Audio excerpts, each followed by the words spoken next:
Hello and welcome. My name is Madison Hasty, and I am a graduate of the Workland School of Education. I hold an MEd from the School and Applied Child Psychology program, and I'm currently a registered provisional psychologist in Alberta, and I'm completing my supervised provisional hours on campus at Workland's Integrated Services and Education Clinic, or ISE. The ISE is our on-campus training clinic for students in educational psychology programs and offers high-quality interventions and psychoeducational assessments to support the educational and psychological well-being of children and adolescents. As we begin today, I'd like to think about who I'm sharing this space with now, both near and far, especially in these times of physical distancing and virtual connections. We are broadcasting from Calgary, which is located on the traditional territories of the people of the Treaty 7 region in southern Alberta, which includes the Blackfoot Confederacy, comprising of the Siksika, the Piikani, and Kainai First Nations, as well as the Tsuut'ina First Nations and the Stoney Nakoda, including the Chiniki, Bearspaw, and Wesley First Nations. The city of Calgary is also home to Métis Nation of Alberta, Region 3. The University of Calgary is situated on land adjacent to where the Bow River meets the Elbow River, and the traditional Blackfoot name of this place is Mohkinstsis, which we now call the City of Calgary. Thank you for joining us today for Children's Experiences during COVID-19. This is just one of more than 25 virtual programs that have been held throughout September for Alumni Month. Our alumni's passion, vision, and involvement in the community here and around the world elevate UCalgary's reputation as a global leader and change maker. I encourage everyone to check out the Alumni Month archive at alumni.ucalgary.ca/alumni-month. It's now my pleasure to introduce today's speakers that we have here with us today. Dr. Erica Makarenko is a senior instructor at the Workland School of Education and the director of the Integrated Services and Education Clinic. In her role as the director of the clinic, Dr. Makarenko is focused on maximizing client experience and providing high-quality graduate training within ISE. She is a registered psychologist in Alberta and a nationally certified school psychologist in the United States. Since coming to the Workland School of Education, Dr. Makarenko's research has focused on identification of learning disabilities subtypes, supporting students in graduate psychology programs through course design, and using neuropsychological research to support educational practice and instruction. We also have Dr. Carly McMorris with us, who is a UCalgary alumna and assistant professor in School and Applied Child Psychology at the Workland School of Education. She also has a PhD in Clinical Developmental Psychology from York University. Dr. McMorris completed her clinical internship at the Hospital for Sick Children and is a registered psychologist in Alberta. In the fall of 2015, she moved to Calgary and completed a postdoctoral fellowship in the Department of Pediatrics, Cummings School of Medicine at the University of Calgary, and the Owerko Center at the Alberta Children's Hospital Research Institute. Dr. McMorris joined the Workland School of Education in 2016 as an assistant professor in the School and Applied Child Psychology program. Her research focuses on how to improve the mental health and well-being of children and adolescents with neurodevelopmental disorders. And also here with us now is Dr. Kelly Schwartz, a two-time UCalgary alumnus and associate professor in School and Applied Child Psychology at the Workland School of Education. Dr. Schwartz's research and teaching interests include the psychosocial factors contributing to child, adolescent, and family development, particularly how developmental assets contribute to both risk and thriving in youth and families. He served as a psychologist with the Calgary School Board from 1991 to 1996, developed and chaired the behavioral science program at Ambrose University from 1996 to 2008, and was director of University of Calgary Applied Psychological and Educational Services Clinic from 2008 to 2015, where he provided a graduate supervision and clinical oversight to over 1,400 referrals. Dr. Schwartz is owner of a private practice called PsyConsult that provides consultation and psychoeducational assessment services, and he is frequently invited to speak to local and provincial service providers, agencies, and school districts on critical areas of child, adolescent, and family development. All right, now let's get started. Erica, let me throw it over to you. Thank you, Madison. And welcome everyone to our presentation today. We're really pleased to be able to share some information with you about children's experiences during COVID-19. Doctors Schwartz and McMorris and I have been working with children in the Alberta province to gather information around what their experiences have been like, and we're really pleased to be able to share that with all of you here today. So just to provide some context for today's presentation and why we're here, as we all know, back in March, the COVID-19 pandemic hit us quite hard here in Canada, and basically things physically shut down for quite a while, and they're just starting to reopen in recent months. When things closed back in March, that impacted all of us in different ways. It resulted in the ways that children were attending school, how folks were working, and participating in the workforce. And it also impacted access to things like social supports and learning supports for students and their families, as well as for teachers and parents. And while there have been many reports that children and youth have been struggling with things like mental health, social and emotional needs, and academics, there's also lots of evidence that we're really pleased to share with you today that suggests that Alberta students are actually demonstrating quite a bit of resilience here in the face of the COVID-19 pandemic. So we're quite excited to share that with you. So what will we be talking about today? We're going to start with Dr. Schwartz talking with us about what resilience is, what this means, and a bit about the information that we've gathered from students across Alberta. We'll talk a little bit about mental distress versus mental disorders. What is kind of a normal amount of stressful experience, and when do things become more difficult to manage? And we'll also talk about the data that we have showing how COVID-19 has impacted families and children in both positive and negative ways. And finally, we'll talk a bit about how parents and teachers can support resilience in the children that they have at home and the students that they might be teaching. So now I'll turn it over to Dr. Schwartz to take over. All right, thanks, Erica. Good to be with everyone this morning, and trust you'll find this information maybe confirming, but also challenging some of our thoughts about COVID-19 and how it's impacted our kids.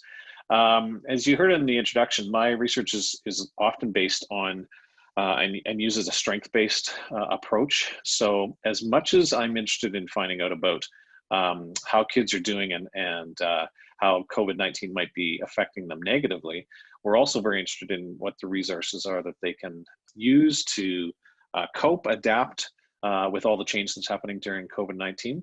So we'll start with a little bit of an introduction on what resilience actually is.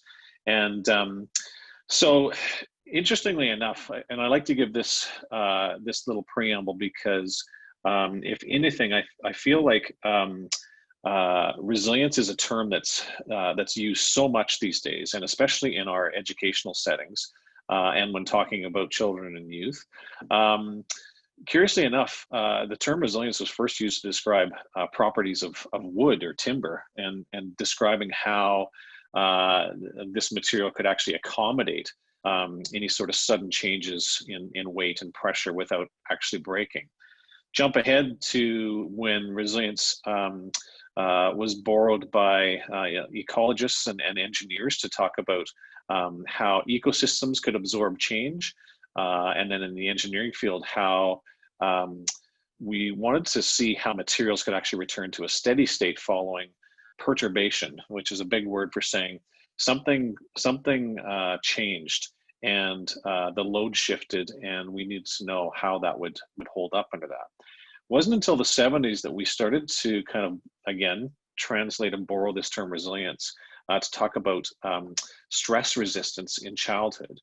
And there's a couple notable researchers over the years who've done foundational work in this. One of those is Dr. Ann Maston.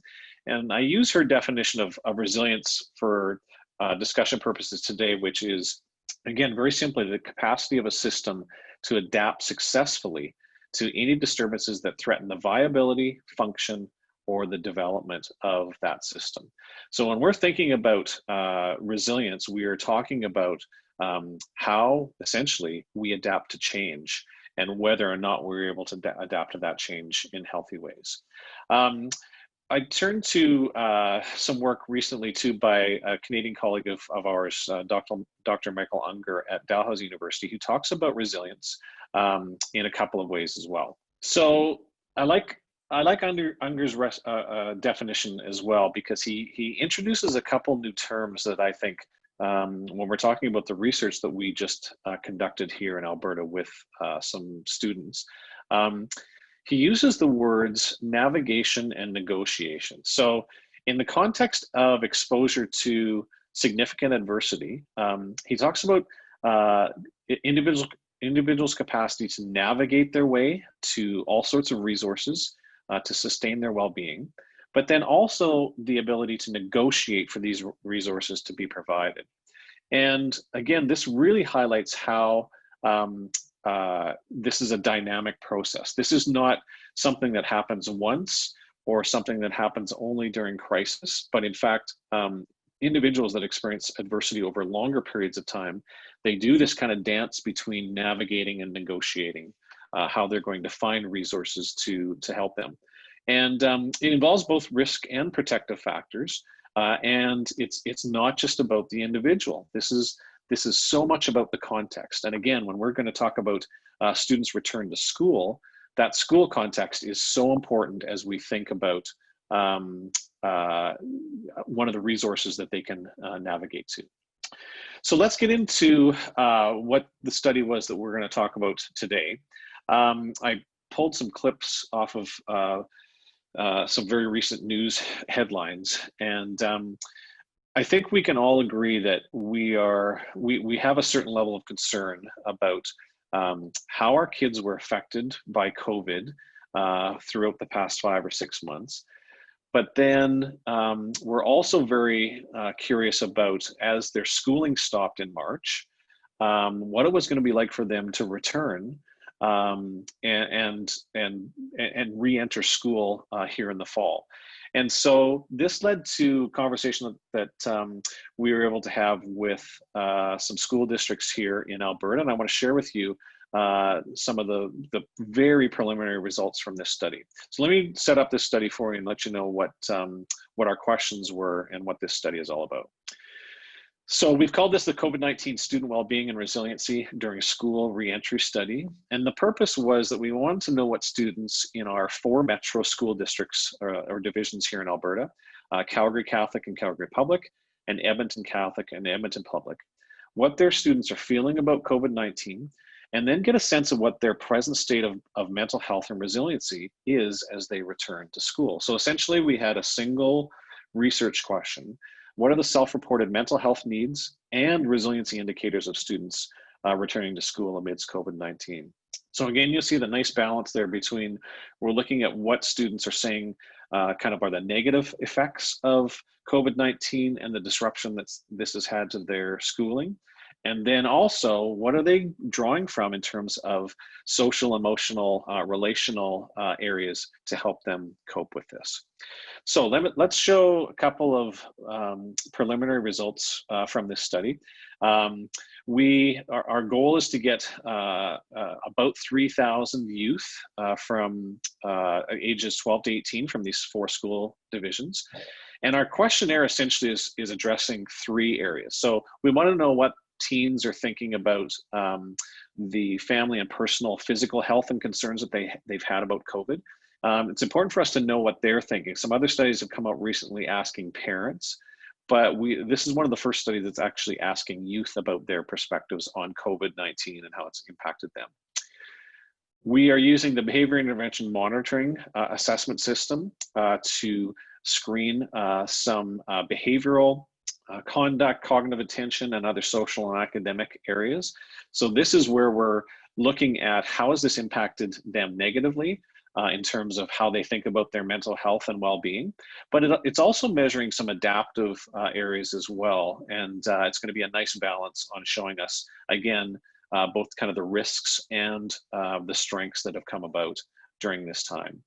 And then lastly, using Michael Unger's measure, the Child and Youth Resilience measure, we are going to assess, again, how teens are using individual caregiver, and contextual factors to support them. And of course, we're going to be looking at the dynamics of all of these kind of three areas, and how there's correlations amongst their COVID-related responses, their mental health, and the resiliency.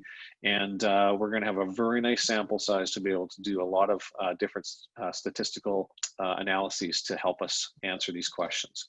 The great thing about our study is it's not just a one-off. We're literally at this moment collecting data from students at these 4 school divisions in Alberta, but we're going to follow these hopefully up to 3,000 students at 3 different times during the school year. So sometime in November, February, and then May, because we've all probably heard that there is possibly going to be a boomerang effect of what's happening with COVID and kind of the later term effects of this on student well-being. So we're hoping to catch students at different points of the school year to see what the ebb and flow of that is. So let's show you some very preliminary results. And again, I can't stress enough how these are all descriptive, but I wanted us to get a sense of what youth are telling us very early on in the first couple weeks of school. You'll see that our sample size right now is that I'm going to report to you is about 800. I checked this morning, we're at about 1,300 student surveys, but this will give us at least a sense of what's going on. So one of the first things we wanted to know is, how did students return to school this school year? And you can see that kind of as expected, about 80% returned to school in an in-person format. So they actually are attending school at least several times a week in person. You'll see that about 15% of students are doing school online or virtually. And then there's a very small percentage who are doing both in person and online.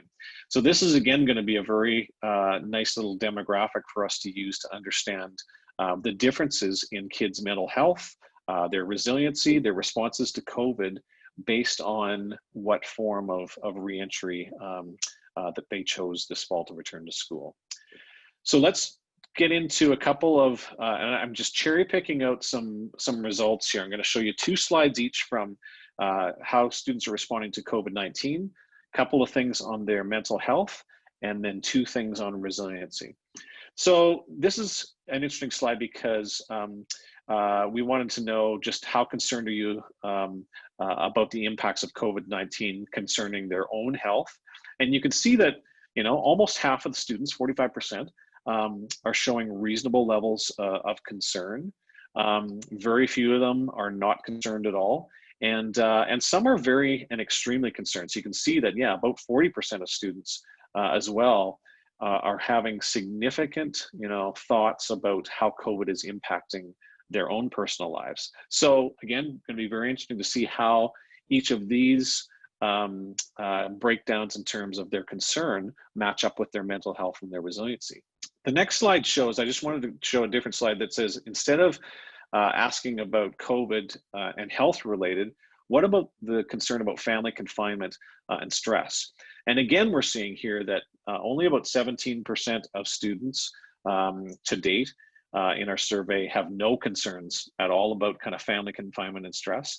About a third of them are somewhat concerned, but then you can see over half of students are either very or extremely concerned about the family confinement and stress. So again, this is going to be interesting to look at because we consider family to be a strong resilience factor, but is too much family causing concerns as well, like being confined with family and the impact of that.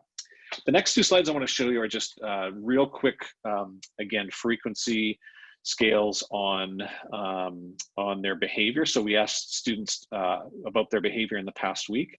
So this is a question that alludes to kind of some mood functioning. So how often in the past week were you sad or withdrawn?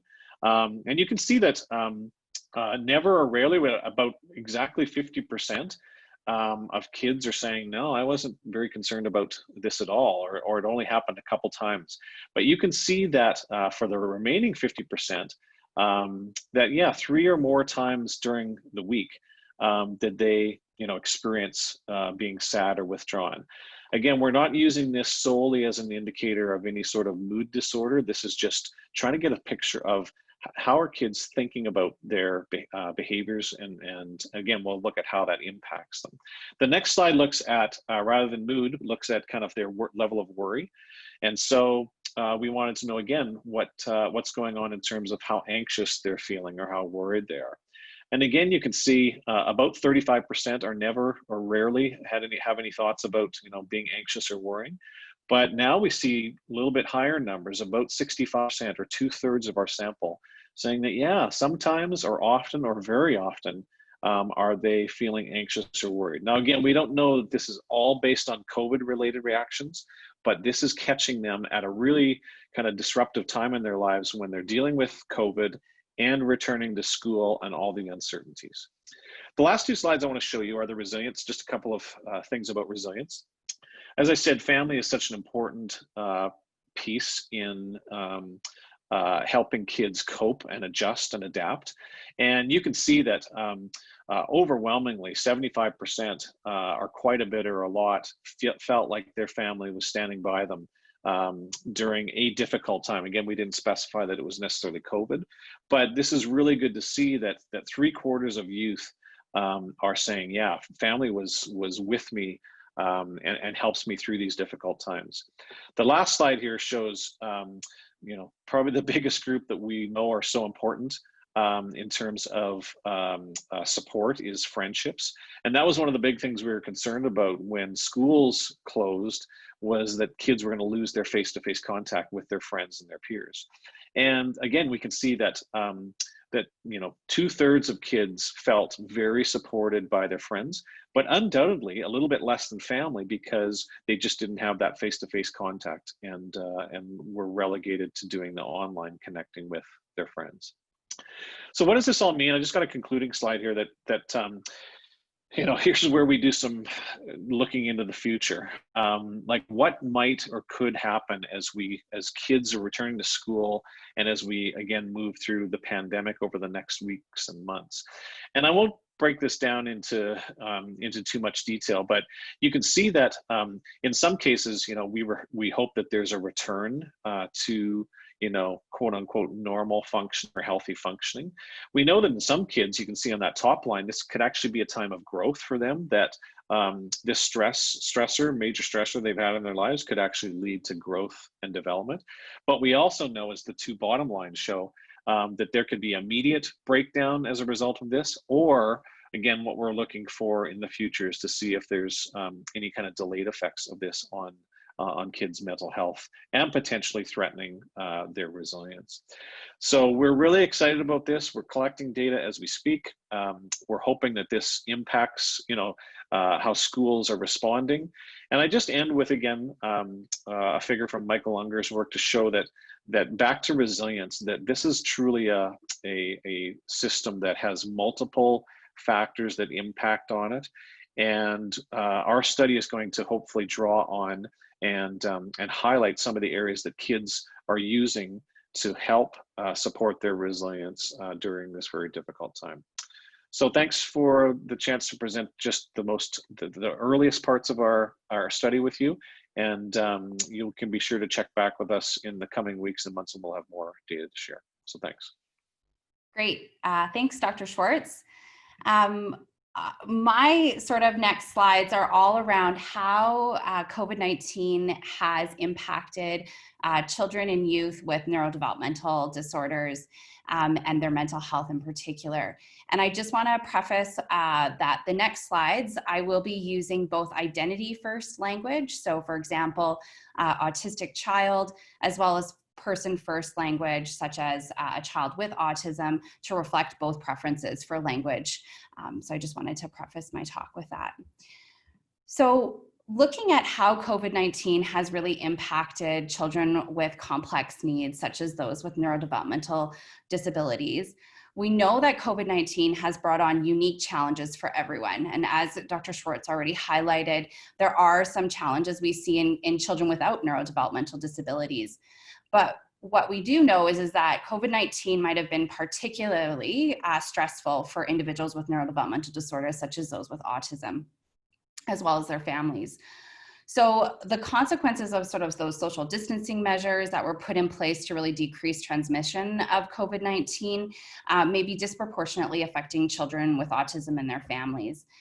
We know that prior to the pandemic, it was really well established that children with autism experience debilitating mental health concerns compared to those without a neurodevelopmental disability or autism. And now during times of isolation, these mental health symptoms might be exacerbated. So children with autism might be particularly vulnerable to the effects of prolonged isolation or quarantine, and maybe having difficulty adapting to these new normals, especially due to their inherent difficulties in inflexibility and insistence on sameness and a disruption in services to support their unique needs. What we also know is that caregivers of autistic people may also experience elevated levels of mental health symptoms, including chronic stress and anxiety. And in addition to this elevated stress, the impact of various disruptions due to COVID has the potential to really present considerable challenges for caregivers. So these increased stresses may be due to a disruption in routine, potentially, heightened mental health concerns of their child, a decrease in feelings of concern, potentially financial difficulties. And a key piece of this is a loss of supports and services that families would otherwise been accessing, such as speech and language pathology, therapies, respite, counseling services, educational supports, et cetera. And it's likely that this sort of uncertain times are really exacerbating some of those stresses that families are already experiencing. So a recent study that was conducted in collaboration with CASDA, which is the Canadian Autism Spectrum Disorder Alliance, McMaster Autism Research Team, and Autism Speaks Canada, it's been phrased sort of PAN-CANS. They asked caregivers as well as autistic advocates around what services and supports they were accessing at the time of the survey. And this survey was completed between June and September. And what they did is they tried to understand this disruption of service and how it really, what services individuals were accessing, and then what services maybe they were needing to access. There was a gap of service and there's a need there. And so when asked at the time of survey what caregivers would have liked, or the services that they were accessing at the time, only 40% of individuals indicated that they were accessing educational plans. 26% identified that they were accessing financial support related to COVID, and only 24% were accessing health professionals or supports from health professionals. Similarly, advocates highlighted sort of similar access. So just under 40% were accessing peer and family support, and less than 30% were accessing healthcare professionals or supports from healthcare professionals, as well as financial support related to COVID. Now, when we asked families what supports, or when PAN-CANS asked about what supports family were wanting to access, or what things that they could have used but weren't accessing at the time of the survey, the top services that were identified by caregivers were recreational programs and sort of those kinds of programs that are available in products, flexibility in using government funding, and financial support. And similarly, autistic advocates were identifying recreational programs as the biggest gap or need for themselves, followed by an autism-specific hotline for potential mental health or other issues, and then financial support. So to understand the larger impact of COVID-19 on individuals with neurodevelopmental disabilities, we conducted a study called Families Facing COVID. And we really wanted to understand both caregivers' perspectives as well as adults' perspective of how the pandemic has really impacted sort of well-being, coping, and stress in individuals with neurodevelopmental disabilities, including autism, fetal alcohol spectrum disorder, and cerebral palsy. We wanted to hear about things that maybe weren't going very well, recognizing this sort of increased potential stressors, but we also wanted to know about what was going well. And so we asked a lot about coping and stress, but what are some things that maybe were going really well, or how are families thriving? And so similar to what Kelly, Dr. Schwartz mentioned, we will be presenting, or I will be presenting data on this national study. So far, we've had over 2,000 respondents participate, but I'll only be presenting data, preliminary findings from about 625 caregivers of autistic individuals. So we have, as I mentioned, 625 caregivers of children with autism who responded to the survey between June and July. 65% of children were male, which is pretty consistent with what we'd anticipate. But most of them were between the ages of 1 and 10 years of age. So the data that I'm going to be presenting, or the findings, will be really representative of a small sort of younger cohort, or how caregivers of younger children are doing. But we do have data from self-advocates, as well as caregivers of youth and young adults, that I'll be presenting at a later date. Or if you'd like that information, please reach out. I also wanted to highlight that we had a wide range of severity of symptoms. So 45% of caregivers indicated that their child's autism symptoms were moderate or moderate severity, and about 43% indicated that they were mild autism symptoms. And just under half of caregivers reported that their child had one or more additional mental health diagnoses. And so, which is pretty consistent with what we know sort of in the general population. So a pretty well representative sample of autistic individuals. So we asked a lot of questions about how families were coping and whether they'd seen any changes in their child since social distancing restrictions have been in place. And majority, or I should say just over 50% of caregivers indicated that they noticed some change in behaviors of their child, whether it be more symptoms, more mental health symptoms, more behaviors that were more than what they typically see in their child. So for instance, what you'll see is about 50% indicated that their child was presenting with more restricted and repetitive behaviors, a core symptom of autism, than they usually see in those kiddos. There was about 45% were showing more behavioral concerns, such as aggression and those sorts of things. 47% were showing more challenges with social difficulties, such as eye contact and avoiding social situations, which makes sense in the context of a pandemic. They were seeing about 50% were seeing more sensory issues and sensitivities, more greater interest in their specific interests and objects. And then 44% identified, or almost 45% identified more difficulties with low mood or depression symptoms. And then about 47 or 48% parents said that they were seeing more anxiety in their child than usual.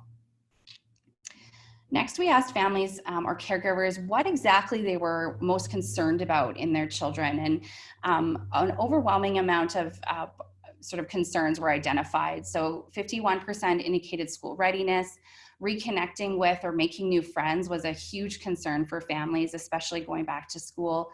Mental health, things like engaging in physical activity. So concerns that their child wasn't engaging in enough physical activity due to social restrictions, social distancing restrictions, a lack of sleep or sleep disturbances and eating disturbances, huge increases in screen time, and then 54% of caregivers identified that they were worried about their child's progress in specific skills given this disruption in services that I mentioned earlier.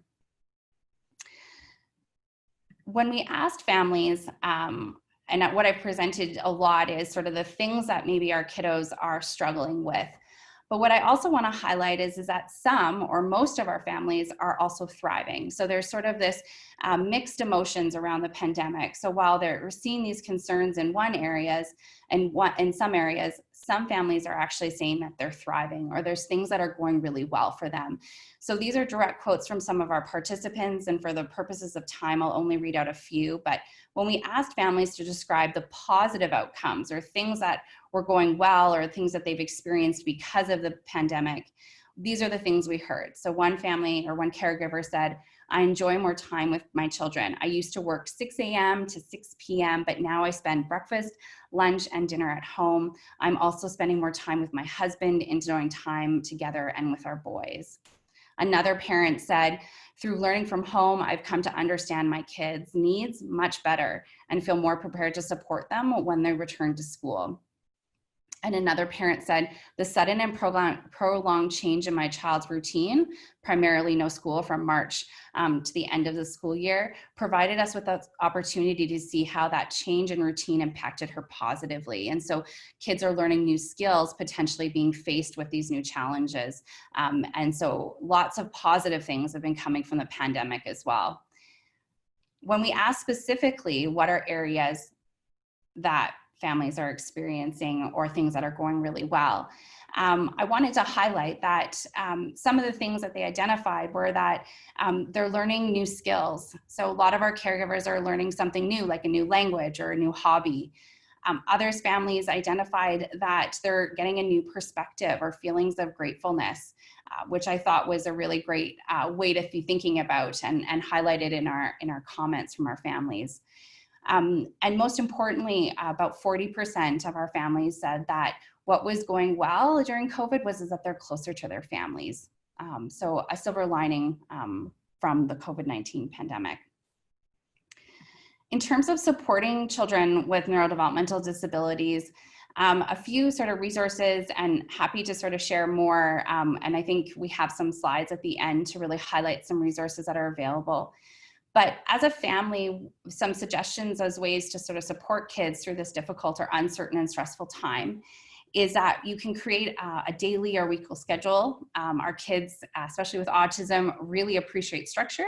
And so being able to create these weekly schedules that include time for learning and relaxation, which are super important, is really helpful. Also staying informed, but limiting the time that we're spending on social media or other media sources just to avoid becoming overwhelmed by information can be really valuable. Taking up or continuing a new hobby and learning a new skill is something that our families identified as being really helpful and can really take our mind off or distract us from stressful or uncertain times. Things like reading, playing games as a family, or using meditation apps. I really like the Headspace or Calm apps are really helpful. Maintaining contact with supports, obviously at a social distancing in sort of line with those restrictions, but FaceTime, et cetera, can be really helpful through digital means. Really connecting with family and staying connected can help those feelings of maybe social isolation. And lastly, we really recommend all family members to really engage in self-care, taking a walk outside, exercising if possible, taking a bath, et cetera. When we asked families about what they found that had been working for them, a lot of families identified different strategies, and I thought I'd highlight a few.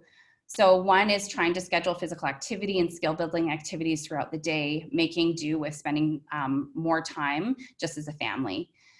Spending more time together, loosened screen time, bedtime restrictions, started weekly routines like pizza nights, which sounds like a great idea. And lastly, one parent said, we take time each day to talk about our family schedule to find time to connect and spend meaningful time together.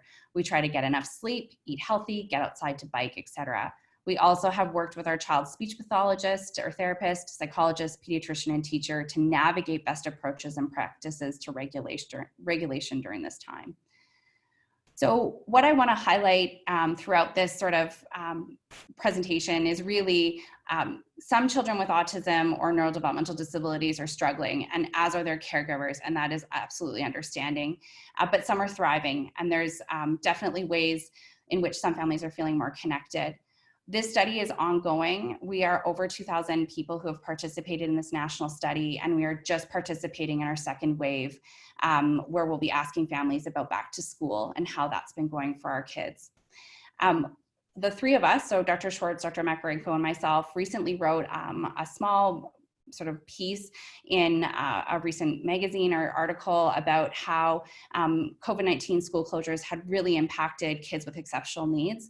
And I encourage those who are interested in this topic to take a look at a later time. Thank you so much. Okay, thank you, Dr. McMorris. And I will be talking a little bit about some smaller data that we have. So you've heard from Dr. Schwartz and Dr. McMorris about these large studies that we have going on to collect data, both from kids as they return to school and from families that have neurodiverse children. And there are these very large samples of data, which are really important to help us draw conclusions and potentially make generalizations. What I'm going to share with you today is data on a much smaller scale that comes directly from conversations and from working very closely with some youngsters to find out what their very personal experience has been like around COVID-19 and what has been difficult for them and what has been helpful for them. So I'm really pleased to share this with you today. So as Madison mentioned at the beginning of the presentation, my role is the Director of Integrated Services in Education, which is our on-campus training clinic at the Workland School of Education for students in educational psychology programs. We provide assessment services, intervention services for both academics, so we run some reading intervention programs, and also some psychosocial intervention and counseling programs as well, and professional learning events, although sadly they've been put on hold for now with COVID-19. But in response to what was happening back when schools closed in March and April, we came to realize that a lot of families were reaching out to us looking for some supports and services because their children didn't necessarily have access to the supports they had in schools any longer, that they were getting face-to-face. So because of that, and in response to the need of the community, we built a program called Strong Mind, Strong Me, and launched this at the end of May back in 2020. And this program allowed for 4 completely free counseling sessions for children and youth. Between the ages of roughly 8 and 18. And the clinicians that were working with these youngsters were graduate students in our educational psychology programs, both master's students and doctoral students. And these students in training are also supervised by registered psychologists who work within our program. So as I was saying, the children who came to see us could have been experiencing any kind of feelings or issues related to COVID-19. And we designed this Strong Mind program to be delivered remotely, meaning that children could join us from the comfort of their home and receive some supports and counseling online using their computers the same way they were engaging in their learning, which I'll share more about in a minute. So in terms of what we were seeing or hearing, these are, again, kind of those very close experiences that we had with these children. So not just survey data, but this comes from talking with these children, week after week. This is information that we've gathered from our clinicians. And these are the types of things that the children who came to see us and seek our support were looking for some help with. And a lot of times it was just feelings of frustration or being mad about COVID-19, about what it has taken away from them. Children lost the ability to interact with their family who were outside of their home, and then with their friends as well. There was a bit of a sense of loss of safety in the fun activities that they used to be able to do. Boredom, lack of socialization. And some of the more interesting things we were seeing is the kids didn't necessarily have the language or the vocabulary to be able to explain the feelings that they were having, and not knowing how to deal with some of these bigger emotions that they were feeling. We were seeing some anxiety-related difficulties, just worry about not knowing what's going to be happening. Mood-related concerns, so withdrawing potentially and not wanting to engage with family or with other friends. And we were hearing that parents were reporting, saying things like, my child just seems so angry all the time when we would talk to parents. So the biggest takeaway that we want to share with you is that no 2 children or family have had the same experience of COVID-19. And even those experiences have changed from the beginning to where we are now as schools have started to reopen. So when we're working with these children, these are some of the things that we like to focus on in order to better equip these youngsters to managing their feelings and their thoughts, and then giving them some strategies going forward for how they can continue to grow and deal with some of those feelings. So what we focus on is kind of recognizing how uncertainty can impact us, focusing on what we're capable of controlling rather than the things that are outside of our control. Because as we all know, focusing on things that we can't control is futile and can lead to those feelings of anxiety. So we're teaching children as well how to be able to recognize and label some of the feelings that they're having, being aware of what their emotional experiences might be, and teaching them some practice exercises for relaxation as well as for mindfulness. We also have done quite a bit of discussion with our clients around the feelings that they're experiencing not being any kind of mental disorder, and actually not being abnormal or irrational at all. The reactions that a lot of the children that we've seen are having to COVID-19, feelings of uncertainty or anger or worry, they're actually completely normal responses to what's happening right now. And during this unprecedented time, I know we're hearing those words a lot, but feeling nervous and anxious is actually, it's a perfectly reasonable response. It's now figuring out how can you deal with those feelings to be more positive and to cause you less actual distress. And then we're also working with children on kind of setting goals, not only for their next sessions, but also kind of longer term for themselves and for their families. So some of the feedback that we've heard is that families are so grateful that this online program was developed. It was for many months impossible for children and their families to leave home to seek face-to-face counseling. So this program was really helpful to families that weren't able to access those physical resources. And having the client at home during these sessions has really increased their sense of comfort and openness in sharing what their experience is. We found that when you take a child out of what would be their comfort zone and bring them to a counseling center or office can a lot of times be a bit jarring and can lead to kids shutting down sometimes and not being willing to share what they're thinking or feeling. So when they're at home, that we're seeing it really kind of lend itself to children being more open and feeling more comfortable.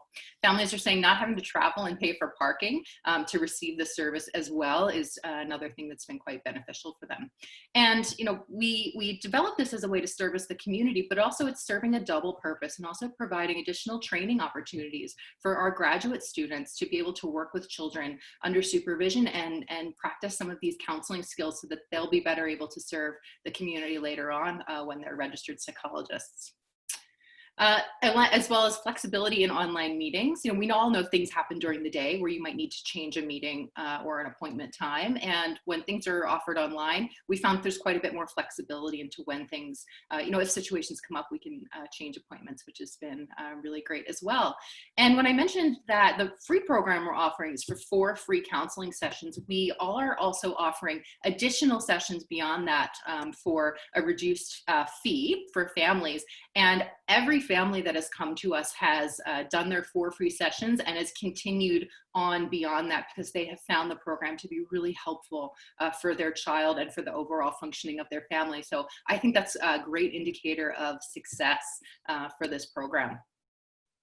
So all of this said, what are some things that parents and other adults in a child's life can be doing right now in order to continue to support their youngsters during this time? And one of the biggest ones is staying open with communication with your children. One of the things that we know from research is that behavior is communication. And what that means is when your child is behaving in a way that is atypical for them, they may be trying to tell you something. Acting out, retreating, not sleeping, signs of aggression, crying, all of these things are physical manifestations of feelings. So one of the things we as parents can do is when you notice changes in mood or behavior, ask a very open, non-judgmental question, something like, I see that you're experiencing this. What are you feeling right now? Just asking a question that is open and non-judgmental can really help to keep the conversation going and to be positive in the home. Using clear language and acknowledging feelings. What children are feeling is personal, and it's important for us to let them know that what they're feeling is okay, it's valid, and that we're there to help them get through it, and to not try to shame feelings or to try to get them to put on the back burner. Staying positive is another thing that we can do as adults, and I know it might seem a bit contrived, but it's really important for us to continue to support teachers and schools. I think we all know that our teachers and our schools are doing the best that they can right now. And while we may be frustrated at times as adults about what might be happening, it's important for us to stay positive and keep in contact with the schools and with our kids so the teachers know that we're supporting them as well. Normalizing those hygiene and safety routines and practices like wearing masks, and as parents modeling that, model good mask wearing and hygiene behavior can be really positive for kids as well, so that they see that this is just part of what we're doing now. It's become part of our normal routines. And then finally, seeking help outside when you as an adult feel that it might be needed. You know, as parents, we do what we can to support our children, but I'm sure there's been a time where as a parent you say, this, you know, my child might be experiencing is beyond my capacity potentially to provide that help. And looking for a program like the one that we're offering can be a really good way to seek help like that. And I'd like to just say that our Strong Mind, Strong Me program is going to be continuing to run through this entire school year. So if you are seeking supports for children, just so that they might have someone to talk to other than their parent outside the home, to just bounce some thoughts and feelings off of, to learn some strategies on ways that they can better cope with what's happening, we would love for you to go to our university website and search for ISE and the Strong Mind, Strong Me program. We'd love to have you. Just to wrap up, Dr. Schwartz and McMorris and I all put together a list of website resources first for parents and teachers, and these are all evidence-based resources, meaning they've been tried and tested with different populations, and these are great places to get some additional information for ways that you can support children. I should have added that the COVID-19 study that we're doing with the 4 metro school districts, we are still currently inviting participants. So if you are a parent of a child between the ages of 12 and 17, please see the link on this slide. And if you happen to be a student over the age of 18, you can also click the link on this slide and go right to the participation page. So we welcome any more participants that want to join us in the next week here. Thank you. Just to let everybody know, we are still looking for families, caregivers of individuals with neurodivergent or neurodiverse individuals, including children with autism, fetal alcohol spectrum disorder, and cerebral palsy. We're also looking for self-advocates who would like to have their voice heard as to how the pandemic has impacted you. And we will be continuing to recruit for individuals. So you can visit our webpage at familiesfacingcovid19.com for any more information. Thank you so much. As well, we've included some resources in terms of community services for families that might be looking for additional information and supports as well. So that's it for me. I'll turn it back over to Madison. Thanks, Erica. And I want to say thank you so much to each of our speakers today, to Erica, Kelly, and Carly for joining me today to share your expertise and knowledge. So if you'd like to learn more about similar topics to what we've discussed today, join us for the Workland School speaker series, Finding Strength in Pandemic Times, including these upcoming presentations. Join Drs. Gabrielle Wilcox and Frank McMaster, who will share their research on resilience in teens in their presentation, What Makes Teens Tick? And another upcoming presentation, Unsilencing Emotions in Education, with Dr. Austri Kendrick, who will address the emotional labor of teaching and teacher burnout. As today's conversation showed us, UCalgary is a place that ignites curiosity, determination, and ingenuity. Energized by our philanthropic community, including more than 12,000 alumni who gave in support to the historic $1.41 billion Energize, the campaign for Eyes High, we are creating lasting, positive change on campus, in our city, and beyond. We are doing this by elevating student experience, accelerating research outcomes, and strengthening community connections. You inspire us to push our limits and inspire the wider community to invest in our shared vision. Thank you. And thank you again for joining us today for our program, and enjoy the rest of your day.